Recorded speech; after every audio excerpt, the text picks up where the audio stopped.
président Patrice Talon depuis 2016 recevait souvent comme sobriquet Agbonon, l'homme puissant. Avec ce sobriquet, il aura eu une réaction qui reste toujours vivante et présente dans les esprits. 10 ans après, les populations lui donnent-elles toujours ce surnom? Jérôme Mungba, Mohamed Bia. En 2016, certains concitoyens ont plusieurs fois qualifié le magnat du coton, devenu président de la République, d'homme fort, Agbonon. Non, cela m'amusait beaucoup et me complexait aussi un petit peu. À un moment donné, je commençais à dire, mais ne dites pas ça, ne m'appelez pas Agbonon parce que vous allez émousser en moi l'ardeur avant l'œuvre. Il y a Agbonon Gondéo. Grâce à sa gestion du pouvoir, ce pays n'est plus le même. Et il a aujourd'hui de fortes ambitions planétaires. Les réformes ont fondamentalement changé le quotidien et la vie des populations. Le Bénin est en pôle position dans l'espace ouest africain avec de forts indices macroéconomiques. Les concitoyens n'ont pas oublié le sobriquet de départ, Agbonon. Il est un Agbonon, vraiment un vrai Agbonon, parce que depuis sa prise de pouvoir jusqu'à aujourd'hui, durant ces 2 mandats, on a vu tant de changements dans le pays sur plusieurs plans. Si vous venez au Bénin aujourd'hui, vous saurez que vous êtes venu dans un pays vraiment. S'il prend la décision, il va jusqu'à la fin. C'est ce que j'ai constaté à lui. Quand on dit Agbonon, là, on dit qu'il est fort, non? Oui, il est fort. Comme il est venu au pouvoir, il nous a montré vraiment qu'il est Agbonon. Il est bon.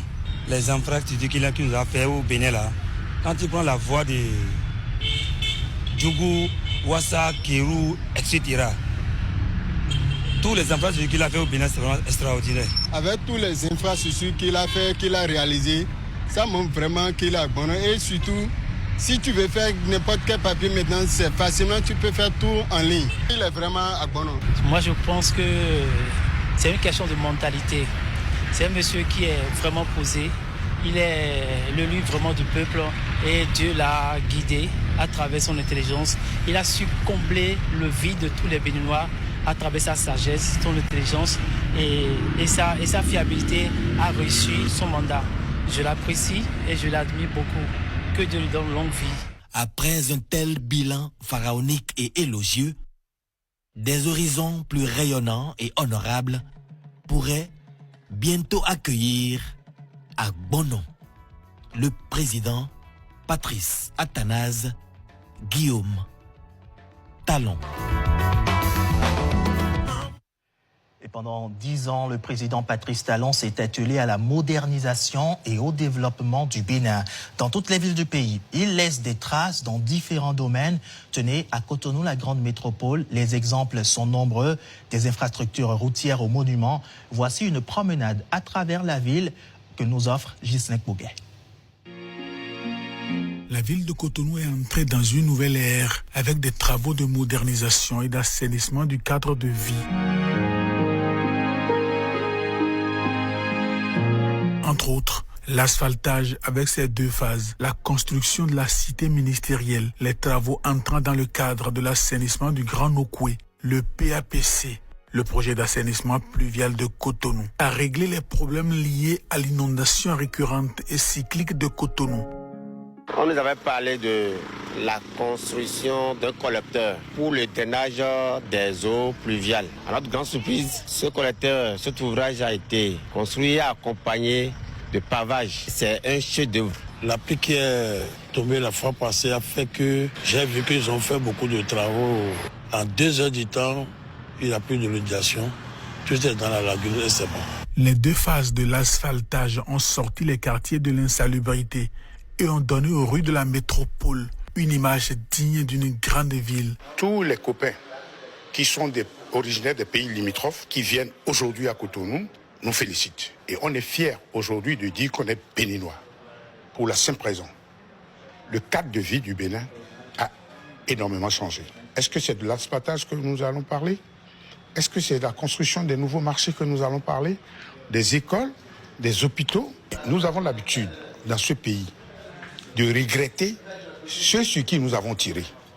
Et je suis persuadé, convaincu, que dans 1 an, 2 ans, le président Talon sera une icône. De jour comme de nuit, rues et places publiques sont balayées, nettoyées. Dans les manifestations grand public, les agents de la SGDS sont présents, assurant la propreté des lieux. Cotonou est une ville propre, je vous le jure. Talon nous a amené le Bénin au-dessus de plusieurs pays avec tout ce qu'il a fait. Ce ne sont pas des fleurs. Sincèrement, jusqu'à présent, moi je n'ai pas encore vu quelqu'un qui a fait mieux que lui.